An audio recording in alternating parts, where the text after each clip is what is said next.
In a crowded graduation auditorium, a brilliant biomedical engineering student sat staring at two empty seats in the third row. What started as a celebration of academic achievement took a devastating turn when her parents chose her sister's piano recital over her college graduation again. Samantha Nguyen wasn't your typical dutiful daughter. For 22 years, she had molded herself to fit her parents' vision of success, known for her academic excellence and unwavering compliance. When she walked across that stage alone, clutching her diploma with trembling fingers, she had no idea she was about to break free from a lifetime of expectations. Samantha made a decision that would lead to modeling contracts, tech startups, and millions in revenue. What began as crushing disappointment would become radical self-transformation. Her family would never be the same after she chose authenticity over approval. This is the story of how being abandoned at graduation became the catalyst for building an empire, and how sometimes the people who hurt us most are the ones who ultimately set us free. Before we jump back in, tell us where you're tuning in from. If this story touches you, make sure you're subscribed, because tomorrow I've saved something extra special for you. The auditorium buzzed with excited families, but I stared. At two empty seats in the third row, Mom and Dad were missing my college graduation again, just like in my first life. The same betrayal, the same crushing disappointment playing out exactly as I remembered. But this time, I'm reborn with perfect clarity about their priorities. My fingers trembled as I clutched my diploma, the weight of déjà vu pressing down on my chest. The familiar ache of abandonment twisted in my stomach, but underneath it burned something new, cold, calculated rage. Samantha Nguyen, Bachelor of Science in Biomedical Engineering. Principal Davies called my name. I walked across that stage alone, my heels clicking against the wooden floor like a countdown to my revenge. The applause felt hollow without the two people who should have been cheering loudest. In my first life, I'd cried afterward, called them desperately, begged them to explain why Lily's high school piano recital mattered more than my college graduation. This time, I knew exactly why. The photographer snapped my solo portrait, capturing the moment I decided their daughter was done being their second choice. My phone buzzed. A text from Mom. "So sorry, honey. Lily's recital ran long. We'll celebrate." Tonight, I deleted it without responding. They'd chosen their golden child again, just like they always did. But this time, I wouldn't be there when they finally came home with guilty smiles and empty promises. The other graduates posed with beaming parents, their joy a sharp contrast to my isolation. Professor Chen approached, her kind eyes filled with concern. "Samantha, congratulations. You've worked so hard for this moment." She glanced around. "Are your parents?" "They couldn't make it," I said, my voice steady, despite the storm raging inside. "Prior commitment." Her face softened with understanding. She'd seen this before: brilliant students whose families prioritized appearances over achievements. "Well, I'm proud of you. Your research on biomedical applications was exceptional. Have you given more thought to the graduate program?" "Actually, I'm considering other options," I heard myself say. The words surprised even me. In my previous life, I'd followed the predetermined path. Medical school, residency, a life mapped out by parental expectations. This time would be different. Professor Chen's eyebrows raised. "Oh, what kind of options?" "I'm not sure yet," I admitted, but my mind was already racing. Something that's entirely mine. As families streamed out of the auditorium, I remained seated, watching the empty stage where I'd stood alone. The janitor began stacking chairs, and still I sat, letting the silence wash over me. This was my watershed moment, the last time I'd wait for their approval, their presence, their love. I pulled out my phone and blocked both my parents' numbers. When they came home tonight with their guilt gifts and hollow apologies, they'd find an empty house. I had decisions to make, and for the first time in my life, I'd make them without considering what they wanted. The business card in my wallet suddenly felt significant. Vincent Morrow, Elite Model Management. I'd met him at the career fair 3 weeks ago, not because I was interested in modeling, but because he'd approached me while I was manning the Pre-Med Society booth. He'd handed me his card with a knowing smile, saying I had an interesting look and should call him. In my first life, I'd thrown it away immediately. Good daughters didn't become models, they became doctors. But this Samantha was done being good. 24 hours later, I sat in Mom's pristine kitchen, watching her bustle around, making my celebration breakfast. The morning light streamed through her carefully arranged curtains, illuminating the family photos covering the refrigerator. 90% Lily, 10% me. Sweetheart, eat up, Mom chirped, sliding perfectly golden pancakes onto my plate. Her guilt manifested in domestic overdrive, as if butter and syrup could erase yesterday's absence. Dad's bringing home your favorite flowers after work? I smiled sweetly, the expression feeling like a mask. Thanks, Mom. These look amazing. Dad shuffled in, wearing his weekend uniform khakis and a polo shirt that screamed suburban contentment. He kissed the top of my head, his aftershave sharp and familiar. There's our college graduate. Sorry we missed the ceremony, kiddo. Work crisis. You know how it is. Lies flowed so easily from his lips. In my past life, I'd believed him. Now I knew that Truth Lily's recital had been scheduled for months, and they'd simply forgotten about my graduation until it was too late to attend both. Of course, Dad, I understand. The words tasted bitter, but I kept my voice light and forgiving. Let them think their guilt was absolved. Let them believe I was still their compliant little Samantha who accepted whatever scraps of attention they threw my way. But while they chattered about my bright future in medical school, I was already planning my escape. The business card in my wallet felt like a secret weapon. So, Mom said, settling into her chair with her coffee mug, we've been thinking about medical school applications. Dr. Patterson's daughter got into Johns Hopkins, and we thought... My phone rang, interrupting Mom mid-sentence. The number wasn't saved, but I recognized the area code. It matched the one on a business card I hadn't forgotten. My pulse quickened as I answered. Samantha, Vincent Morrow from Elite. We met at the career fair last month. I have an opportunity I think you'll want to hear about. His voice carried the polish of Paris and the assurance of someone used to being obeyed. Mom's eyebrows rose, clearly intrigued. I stood and walked toward the window to feign privacy, keeping my tone even. Yes, I remember. What kind of opportunity? A campaign for a major cosmetics brand? Excellent pay.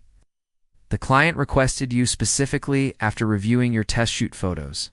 His voice dipped confidentially. This could be the start of something exceptional, Sherry. I caught my reflection in the glass-sharp cheekbones, uncommon green eyes. Features I once buried under oversized hoodies and dense textbooks. Now they were weapons, not weaknesses. I'll be there at 2, I said, and ended the call. Dad glanced up from his paper. Is everything okay? Just a study group thing, I replied easily. The lie flowed without effort. My new life required discretion on the surface, still the dutiful pre-med daughter. But beneath, I was building something entirely different. Speaking of studying, Mom cut in, we need to talk about your MCAT retake.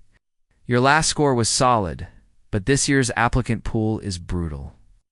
Actually, I've been thinking about taking a gap year. The silence that followed was thunderous. Dad's grip on his paper tightened. Mom froze, mug in midair. A gap year? Dad said slowly, his voice edged with warning. We've talked about this. Every year you wait, your competition gets ahead. Just graduated, I said softly. I think I've earned a break. Breaks are luxuries, Mom snapped, her voice tinged with fear. Do you realize how cutthroat med school admissions are? I knew this argument by heart. Last time, I'd folded instantly. Not this time. I nodded and went back to my pancakes, letting silence stand in for submission. Internally, I was already counting the hours. At 2 p.m. sharp, I stepped into the glass and steel. Headquarters of Elite Model Management? The lobby gleamed. Vincent met me looking like he'd stepped out of a fashion editorial, silver hair styled to perfection. Tailored suit probably worth more than our mortgage. Samantha, darling, said, kissing both cheeks in a way that felt dramatic and intoxicating. You're radiant. Come, let me show you your future. The elevator swept us up to the 32nd floor, where panoramic windows displayed the city like a sparkling prize. The open space buzzed with energy models being styled, contracts signed, meetings held. "This is the hub," Vincent said, his hand light on my back as he guided me. "Hair, makeup, fittings, client sit, all happens here." A tall brunette glided past in sky-high heels, giving Vincent a knowing nod. She looked like someone who made him a lot of money. I felt both small and electrified. This world wasn't built on GPAs and exam scores. It ran on confidence and charisma. Vincent led me into his office and handed me a folder. "Let's talk about the Luminous campaign, the new skincare line aimed at young professionals. The concept is intelligent beauty, elegant, driven, naturally stunning." I opened the folder: mood boards, brand vision, and a contract that made my heart skip. The fee alone eclipsed my entire college tuition. "The shoot's next week. If it goes well, they want to sign you for the full year." His smile was equal parts charm and promise. "Of course it's a full-time commitment," he added. My throat tightened. The old me would have turned this down out of guilt and obligation. Not this time. I picked up the pen. "Where do I sign?" Vincent grinned. "Magnificent. First, let's show you what you're made of." He brought me to a smaller studio where a photographer was prepping the lights. Vincent positioned me in front of the camera without fanfare. "Just be yourself," he murmured. "Let the lens see who you truly are." The shutter clicked. My image appeared on the monitor, my features transformed by light and angle into something arresting, powerful. All the self-doubt melted away. In its place, certainty. "Mon Dieu," Vincent breathed. "You're not just beautiful, you're magnetic. The camera sees it. But more importantly, you see it." And I did. For the first time in my life, I saw myself as I truly was, not the dutiful daughter my parents wanted. Not the mediocre student struggling to meet impossible expectations, but someone worthy of attention, admiration, success. "The contract includes international travel," Vincent continued as we returned to his office. "Paris, Milan, New York. You'll be working with the best photographers, the most exclusive brands. This isn't just modeling, Sherry. This is becoming a global icon." The pen felt heavy in my hand as I signed my name. Each letter was a small rebellion, a step away from the life my parents had mapped out for me. When I finished, Vincent raised a glass of champagne that had appeared as if by magic. "To new beginnings," he toasted. "To freedom," I replied, surprising myself with the fervor in my voice. As I left the building that evening, my reflection in the glass doors showed a different person than the one who'd entered. We're straighter, my smile more confident. I'd just signed away my old life and signed up for something extraordinary. My phone buzzed with a text from Mom. "Dinner at 6. We need to discuss your medical school timeline." I deleted it without reading it twice. That timeline belonged to someone else. Someone I used to be. This Samantha had her own plans now, and they were just beginning. The Luminous photo shoot took place in a converted warehouse in Soho, transformed into a temple of chrome and light. I arrived at 6 a.m., my stomach churning with equal parts excitement and terror. The makeup artist, a pixie-like woman named Zara, studied my face like a surgeon examining a patient. "Gorgeous bone structure," she murmured, running her fingers along my cheekbones. "We're going to make you luminous, darling." Literally. For the next 2 hours, I watched my reflection transform. Foundation smoothed every imperfection. Highlighter carved shadows into sculptures. Mascara turned my lashes into dark poetry. When Zara spun the chair around for the final reveal, I gasped. The woman staring back at me was powerful, ethereal, untouchable. This wasn't the dutiful daughter who'd sat through countless lectures about medical school applications. This was someone who commanded attention, respect, desire. Ready for wardrobe? Stylist Marcus appeared with an armful of silk and cashmere. The clothes felt like liquid against my skin-a-cream blazer that fit like it was made for me. Silk camisoles that caught the light, pencil skirts that made my legs look endless. Remember, Vincent whispered as I stepped onto the set, "You're not just modeling clothes. You're embodying a philosophy, intelligent beauty, Success without apology. The photographer, a legendary fashion icon named Ricardo, studied me through his lens. "Give me power," he commanded.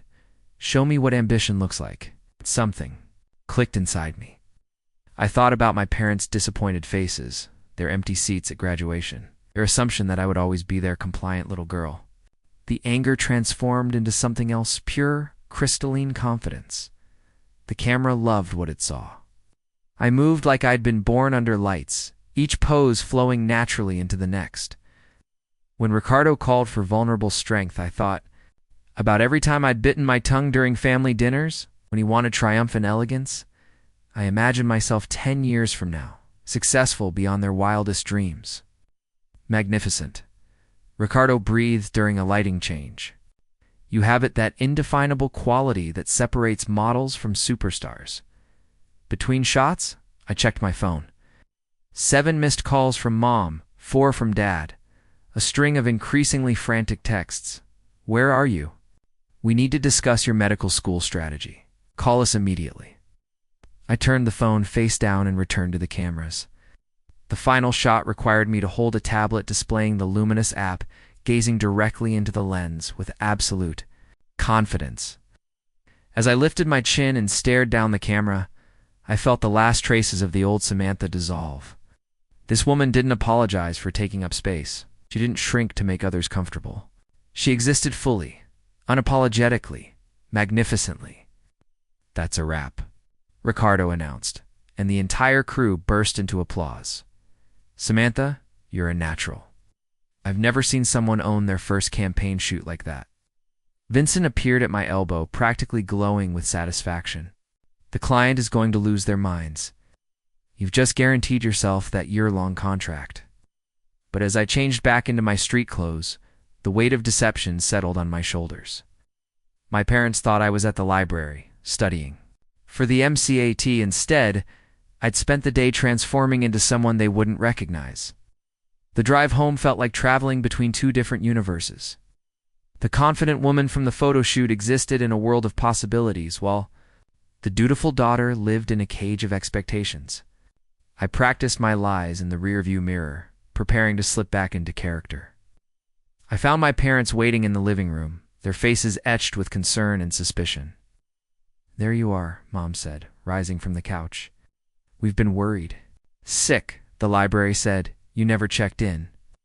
My heart hammered, but my voice remained steady. I went to a different branch. The medical section was fuller there. Dad's eyes narrowed. "Which branch? Downtown?" I improvised. "I needed resources for organic chemistry review." It was a believable lie. I'd always been their studious daughter, dedicated to academic excellence. But something in their expressions suggested they weren't entirely convinced. "Samantha," Mom said carefully, "you seem different lately, distant. Is everything all right?" For a moment, I considered telling them the truth. About the photo shoot, the modeling contract, the woman I was becoming. But then I remembered their empty seats at graduation, their priorities, their absolute certainty that they knew what was best for my life. "I'm fine, Mom. Just stressed about medical school applications." The lie tasted bitter, but it bought me time. I needed to establish myself in this new world before revealing my transformation. Let them think their obedient daughter was still planning to follow their prescribed path while I built something entirely my own. That night, I lay in bed staring at the ceiling, feeling the weight of my double life. By day, I was Samantha, the pre-med student, dutiful and compliant. But there was another version of me emerging, confident, ambitious, unafraid to take up space in the world. My phone buzzed with a text from Vincent. "Preliminary shots look incredible. Client wants to fast-track the contract discussion. Ken, you meet tomorrow at 3?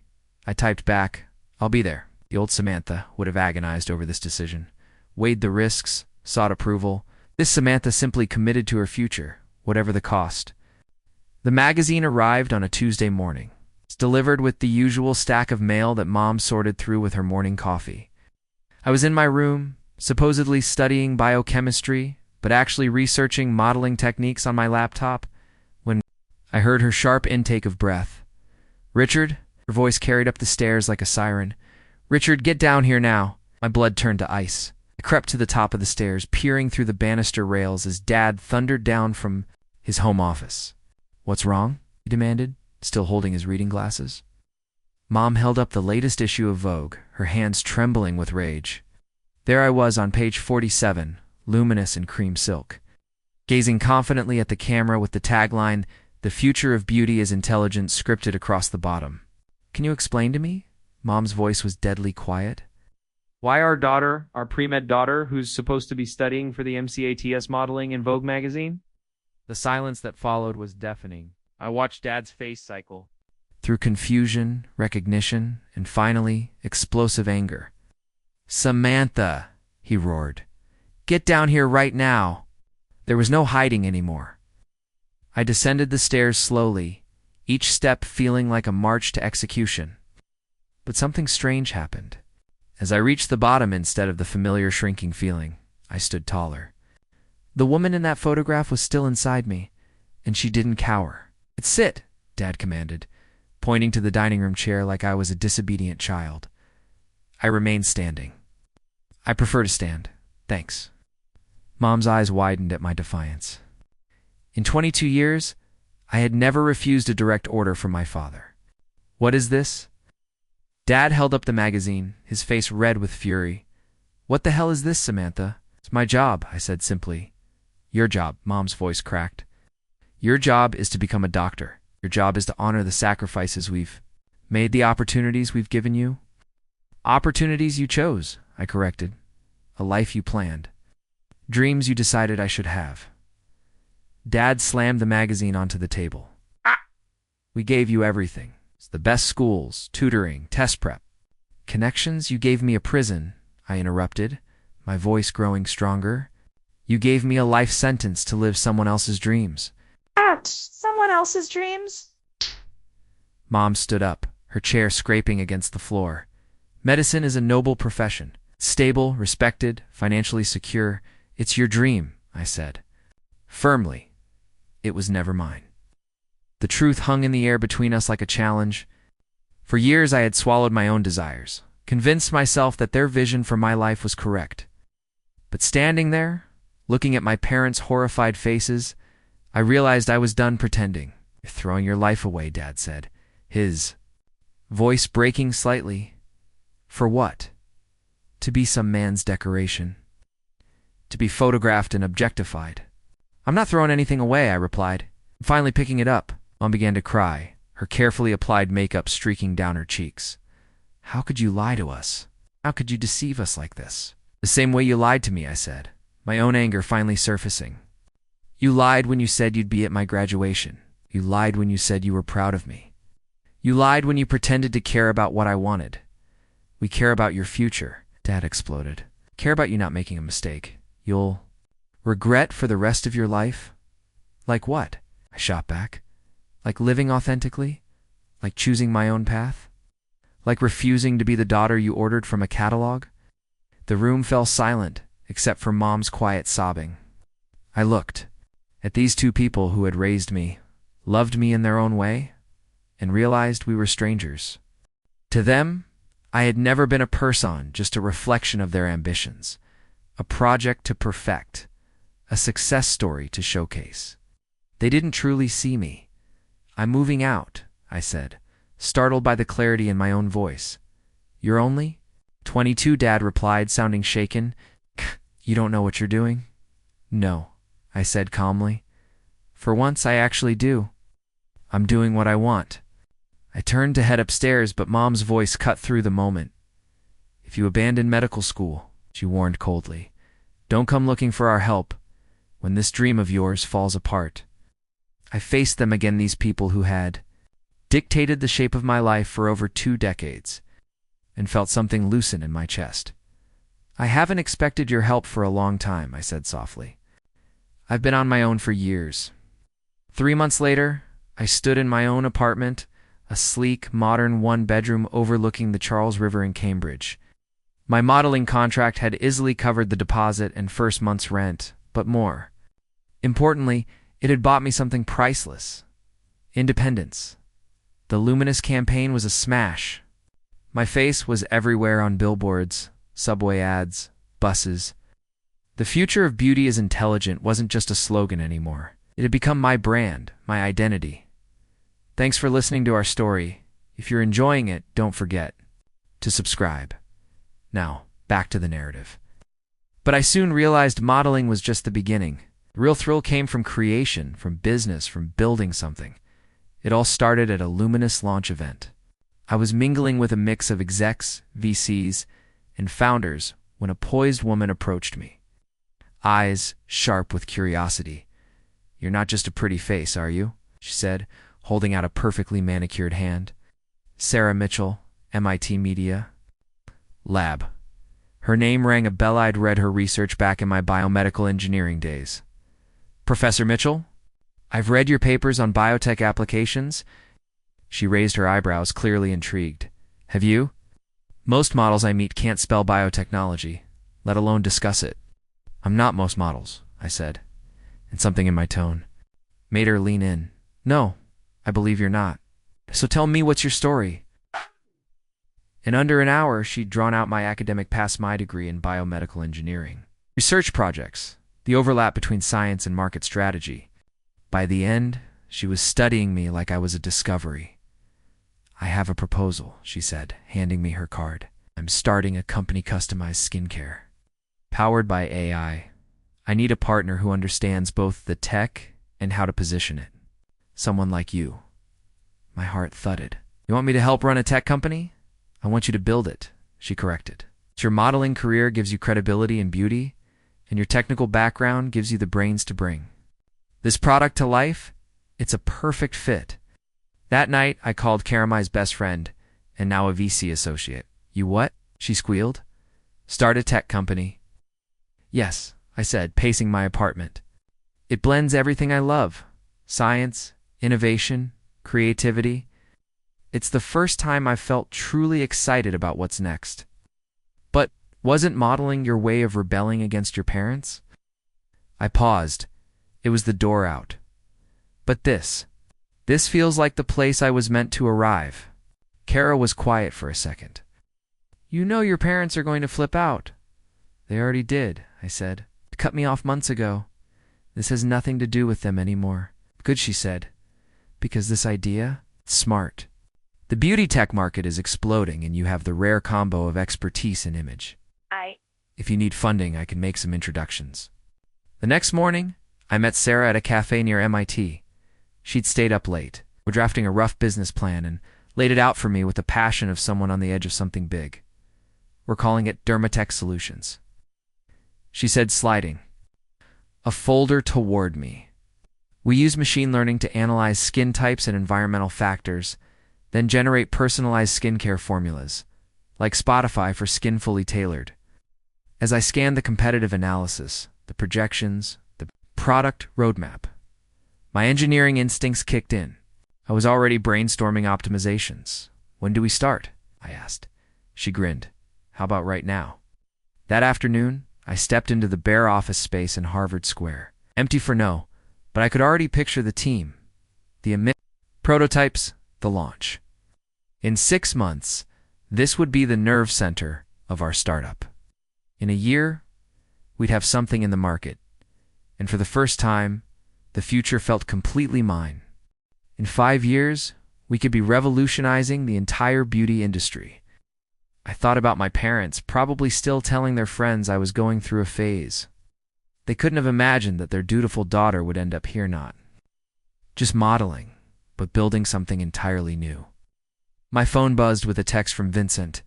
"New campaign opportunity in Milan? Interested?" I looked around the empty office space, imagining the desks and computers and brilliant minds that would soon fill it. Then typed back, "Thanks, but I'm starting my own company." Rain check on Milan. For the first time since leaving home, I felt like I was exactly where I belonged. Not in the world my parents had designed for me. Not even in the glamorous modeling universe I'd stumbled into. But in this space between vision and reality, building something that was entirely mine. The future stretched out before me like an unwritten algorithm, full of variables I got to control. And for the first time in my life, I couldn't wait to see what I would create. The TechCrunch Disrupt conference stage lights were blinding, but I felt more at home under them than I ever had in my parents' living room. 18 months after launching Dermatech Solutions, I was being introduced as one of the 30 under 30 tech leaders revolutionizing beauty. Ladies and gentlemen, the moderator announced, please welcome Samantha Nguyen, CEO and co-founder of Dermatech Solutions, AI-powered skincare company that's disrupted the beauty industry with over 2 million users and 30 million in Series A funding. The applause washed over me as I walked across the stage in my signature look, a sharp black blazer that screamed authority. Minimal makeup that showcased my natural features, hair pulled back in a sleek bun that meant business. This wasn't the ethereal model from the Luminous campaign or the dutiful daughter from Family Dinners. This was who I'd always been meant to be. Samantha, the moderator began. Tell us about the moment you realized traditional skincare was broken. I leaned into the microphone, my voice carrying the confidence of someone who'd fought for every word. I realized it the first time I stood in a pharmacy aisle, staring at hundreds of products that claimed to work for everyone. In engineering, we know that one-size-fits-all solutions are usually one-size-fits-nobody solutions. The audience laughed, and I felt that familiar rush of being truly seen, truly heard. But your background is unusual, the moderator continued. You started as a model, studied biomedical engineering, then launched a tech company. It's not a traditional path. Traditional paths, I said, thinking of my parents' carefully laid plans, are for people who want traditional results. I wanted to build something that had never existed before. You've certainly done that. Dermatech's AI can analyze over 300 skin variables and create personalized formulations. How do you see the future of beauty tech? I felt the weight of the moment, thousands of people in the audience. Millions watching the live stream, investors and competitors hanging on my every word. Beauty has always been about conformity, I said, my voice growing stronger, about making everyone fit the same ideal. But technology allows us to celebrate individuality. Our AI doesn't try to make everyone look the same. It helps everyone look like the best version of themselves. The interview continued for 20 minutes, covering our expansion plans, our partnership with major retailers, our upcoming IPO discussions. When it ended, the standing ovation felt like vindication for every risk I'd taken. Backstage, my phone was buzzing with interview requests, investor inquiries, and congratulations from industry leaders. But one notification made my heart stop. A Google alert for my name. The Boston Globe had picked up the conference coverage. The headline read, "Local engineering graduate becomes tech sensation." Below it was a photo of me on stage, looking confident and powerful next to my college graduation photo, the one where I'd stood alone because my parents had missed the ceremony. My hands trembled as I scrolled through the article. It detailed my journey from a quiet biomedical engineering student to a revolutionary CEO. Mentioned my modeling work as a strategic entry into the beauty industry, and quoted several professors, who remembered me as brilliant but underestimated. At the bottom was a line that made my breath catch. New Jen's parents, both respected professionals in the Boston area, were not available for comment. That evening, I was back in my apartment now. A penthouse overlooking Boston Harbor when my doorman called up. "Ms. Nguyen, there are 2 people here who say they're your parents. Should I send them up?" For a moment, I couldn't speak. After 18 months of silence, they were here. I thought about turning them away, but curiosity won over caution. Send them up. 5 minutes later, I opened my door to find my parents standing in the hallway, looking smaller and older than I remembered. Mom was clutching a copy of the Boston Globe, her knuckles white around the edges. Dad's usual confident posture had deflated into something approaching uncertainty. "Hello, Samantha," Mom said quietly. Dad. I stepped aside to let them in, watching their eyes widen as they took in my apartment, the floor-to ceiling. Windows, the modern furniture, the wall of awards and magazine covers. "This is," Dad started, then stopped, apparently unable to finish the sentence. "Nice," Mom completed, but her voice carried a note of bewilderment, as if she couldn't reconcile this space with the daughter they thought they knew. We stood in awkward silence until Mom held up the newspaper. "We saw the article, and we watched your interview online, and," I asked, crossing my arms, "and we were Dad struggled with the words. We were proud. Confused, but proud. Confused? Mom stepped forward, her eyes filling with tears. We didn't know about any of this. The company, the success, the recognition. We thought you were still. We thought the modeling was just a phase? I supplied. A rebellion? A way to hurt you? Yes, she whispered. I gestured toward the living room, and we sat down them on the edge of the couch like visitors.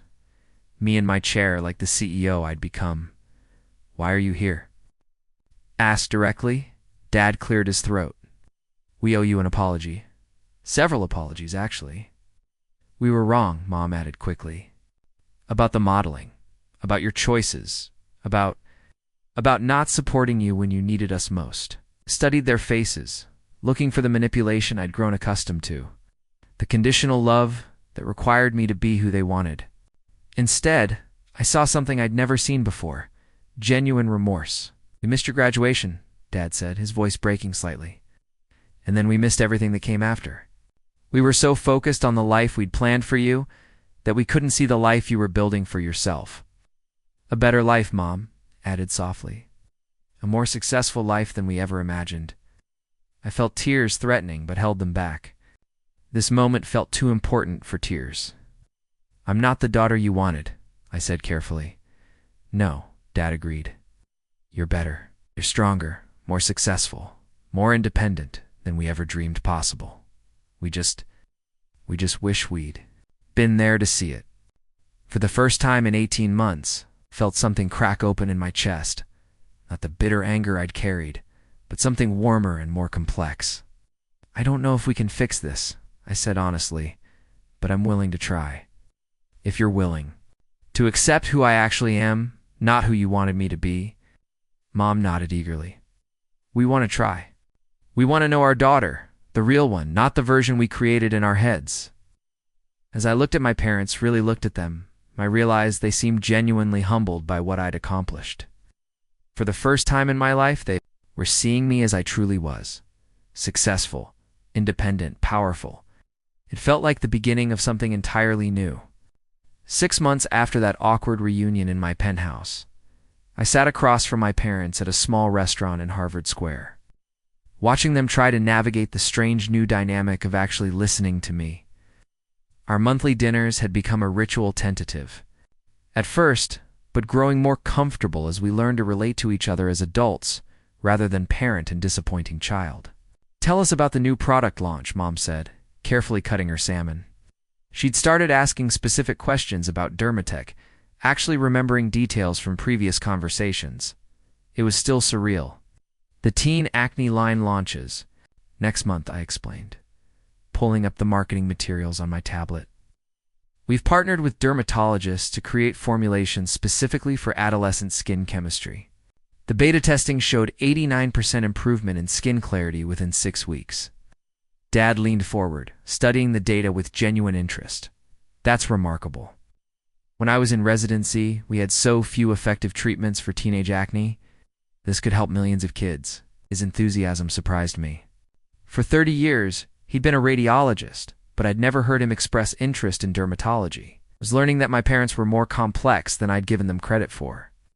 Actually, I said, feeling suddenly nervous, I wanted to talk to you both about something important. Exchanged glances, the same look they'd shared when I was 17 and announced I wanted to major in engineering instead of pre-med.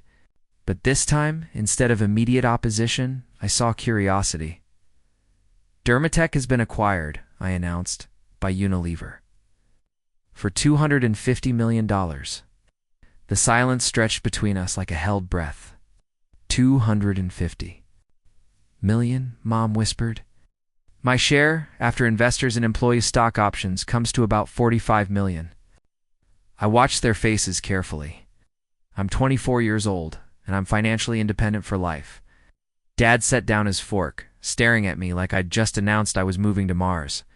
Samantha, that's extraordinary, but that's not the important part, I continued. The important part is what comes next. Unilever wants me to stay on as CEO and expand Dermatech globally. We're talking about reaching 1 billion users within 5 years.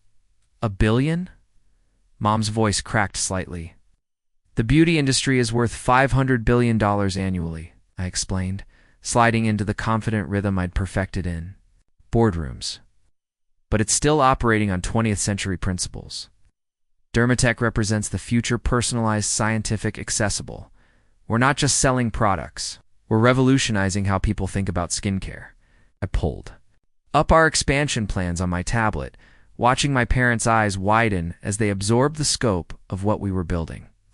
Manufacturing facilities in 12 countries. Research partnerships with major universities, AI development teams in Silicon Valley and Seoul. This is bigger than medicine, Dad said quietly, and I could see him recalibrating everything he thought he knew about success and prestige. It's different from medicine, I corrected. Not better or worse, just different. This is my path. Mom reached across the table and covered my hand with hers, a gesture that would have felt manipulative 18 months ago but now seemed genuinely proud. We understand that now, she said, and we're sorry it took us so long to see it. The conversation shifted to lighter topics: Mom's garden, Dad's golf game, their upcoming vacation to Ireland. But underneath the normalcy, I felt something fundamental had changed. They were treating me like an equal, a successful adult whose decisions they respected even if they didn't fully understand them. As we walked out of the restaurant, Dad stopped suddenly. Samantha, can I ask you something? I nodded, bracing myself. You happy? The question caught me off guard. In all our years of discussing my future, they'd never asked about my happiness, only my success, my security, my adherence to their plan. Yes, I said, and realized I meant it completely. I'm happier than I've ever been. Good, he said simply. That's all we ever really wanted. It was a lie, or at least a revisionist version of the truth, but I appreciated the sentiment behind it. They were trying to become the parents I'd needed, even if it was 20 years too late. That night, I sat in my office, a corner space, in Dermatech's new headquarters overlooking the Charles River, thinking about the strange journey that had brought me here. On my desk was a framed photo from the TechCrunch conference next to a family picture from last month's dinner. My assistant knocked on the door. Ms. Nguyen. There's someone here to see you. Says he's from Harvard Business School. Liam O'Connor. Walked into my office with the kind of easy confidence that comes from growing up privileged, but not entitled. He was tall, with dark hair that looked deliberately tousled and green eyes that missed nothing. I recognized him from industry events. He'd been launching his own startup while I was building Dermatech. Samantha Nguyen, he said, extending his hand. I've been wanting to meet you for months, Liam O'Connor, I replied, shaking his hand. Connected, right? The educational technology platform? Guilty as charged. His smile was warm and genuine, though. That's not why I'm here. I have a proposition that might interest you. He settled into the chair across from my desk with easy familiarity, pulling out a sleek presentation folder.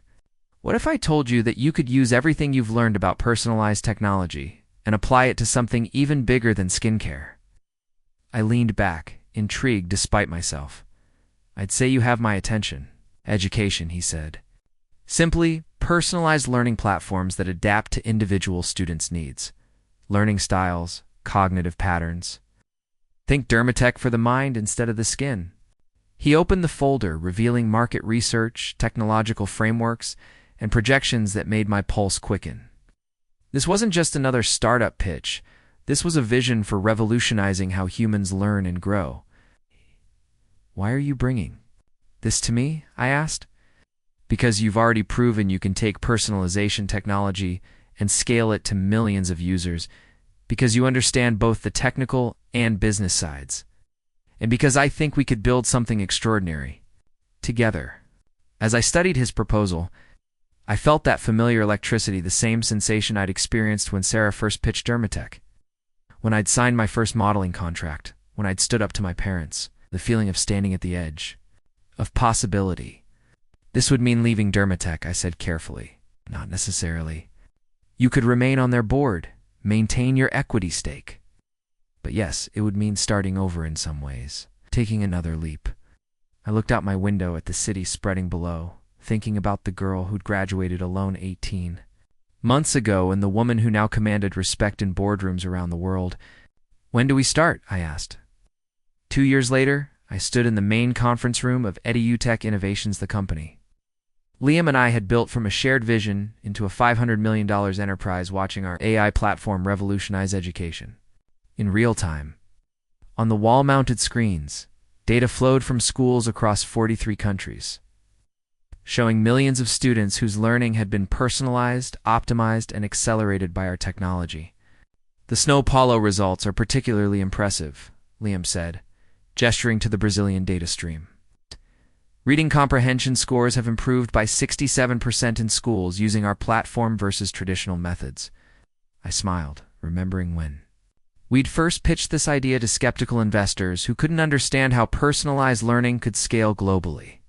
Now we were processing over 1 billion learning interactions daily, adapting to each student's unique cognitive patterns in real time. The Mumbai pilot program shows similar results, I added, pulling up the Indian data. But what's more interesting is the engagement metrics. Students are spending 40% more time learning voluntarily when the content adapts to their individual interests and learning styles. My phone buzzed with a calendar reminder. Lunch with parents, 12:30 p.m. I glanced at my watch, another monthly tradition that had evolved from awkward obligation to genuine enjoyment. These days, my parents weren't just proud of my success, they actually understood it. Dad had started reading education policy papers to better grasp our work's impact. Mom had volunteered to test our platform with her book club, providing insights. That led to improvements in our adult learning modules. Go! Liam said, noticing my glance at the phone.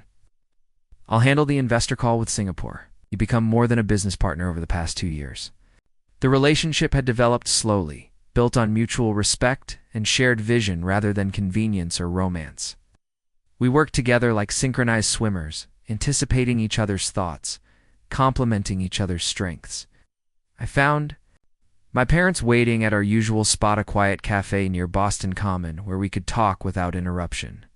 But today felt different. They seemed nervous, exchanging glances like they had news to share. How's the Singapore expansion going? Dad asked after we'd ordered. Complicated but promising, I replied. Different educational regulations, cultural considerations for learning preferences. But their pilot results suggest we could help 2 million students within the first year.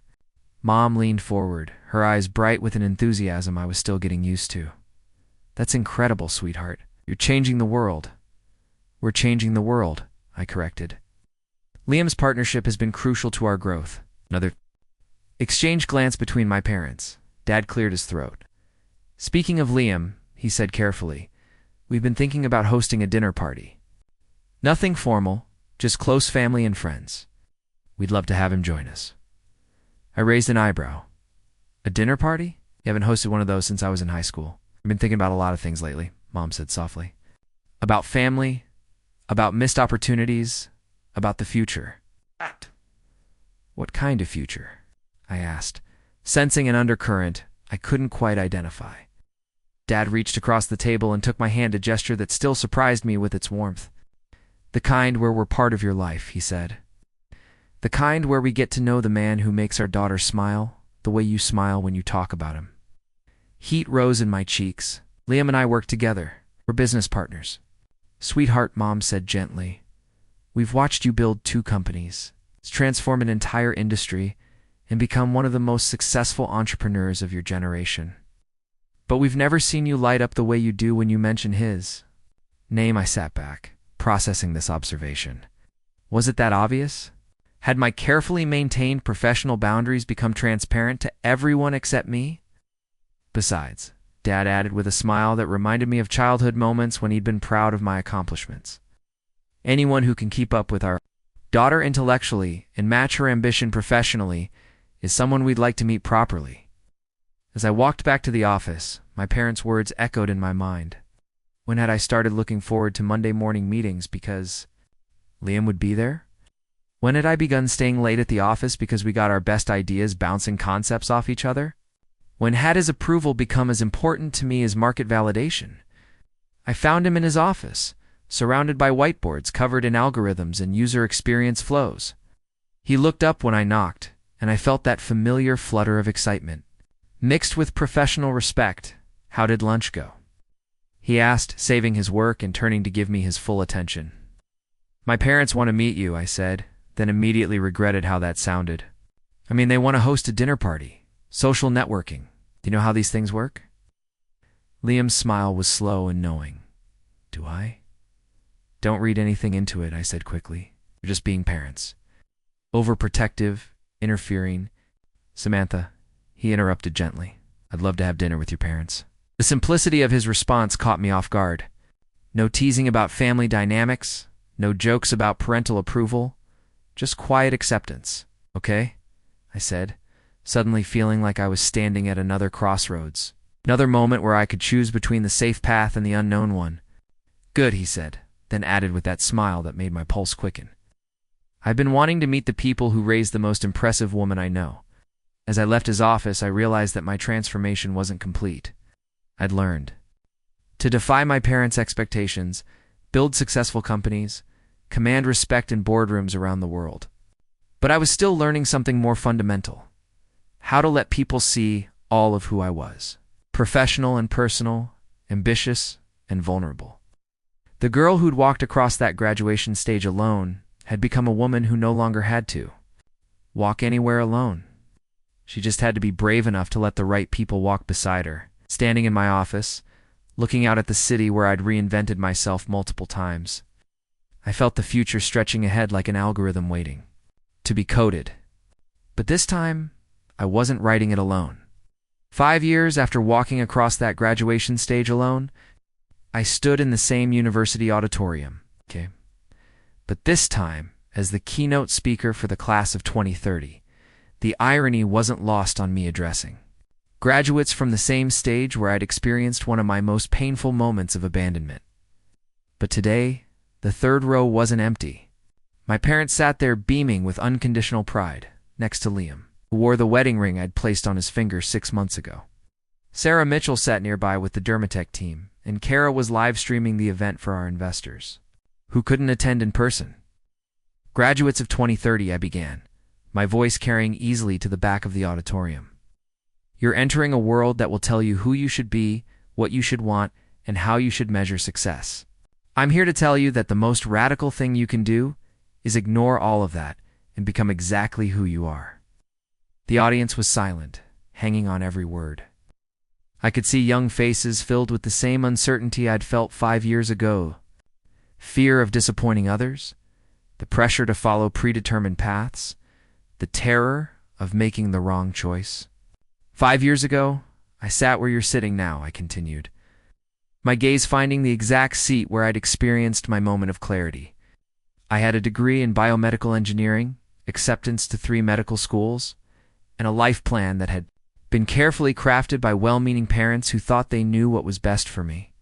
I paused, letting the weight of that admission settle over the crowd. But I also had something else, a secret dream that I'd never dared to voice. I wanted to build things, to solve problems, to create solutions that didn't exist yet. The problem was that dream didn't fit into anyone else's vision for my life. From the third row, I caught my mother's eye. She nodded encouragingly, her face soft with understanding that had taken years to develop. The turning point came when I realized that living someone else's dream, no matter how well-intentioned, is still living a lie.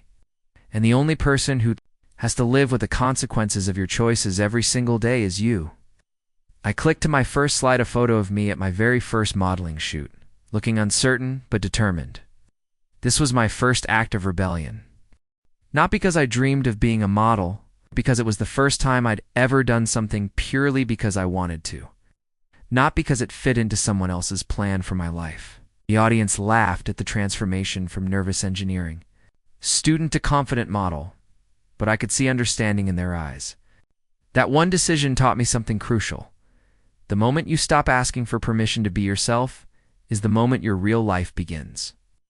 I advanced to the next slide, the Dermatech logo, followed by photos of our labs, our global team, our impact metrics.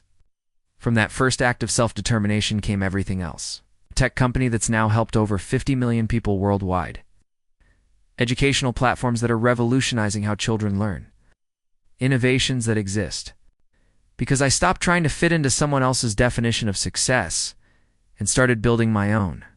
The slides shifted to show EduTech's global reach classrooms in rural India, where children were learning advanced mathematics through our personalized AI. Schools in inner-city Detroit where literacy rates had doubled, universities in Scandinavia, where our platforms were accelerating scientific research.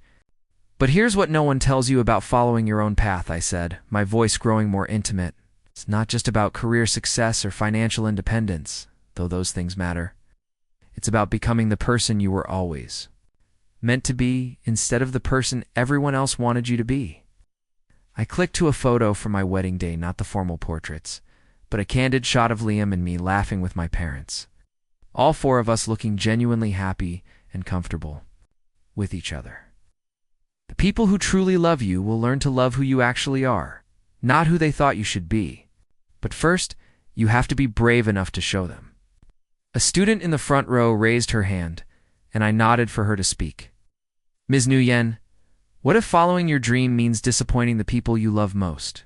The question hit close to home, and I could feel the audience leaning forward, sensing this was the heart of the matter. Then you have to ask yourself which is worse, I replied honestly. Disappointing them temporarily while you become your authentic self, or disappointing yourself permanently by living their version of your life. I thought about those 18 months of silence between my parents and me, the pain of that separation, the uncertainty of whether we'd ever find our way back to each other. I won't lie to you, choosing yourself can be lonely at first. There were nights I questioned everything, wondered if I'd made a terrible mistake. But the alternative was spending my life wondering what if, and that felt like a much worse kind of loneliness.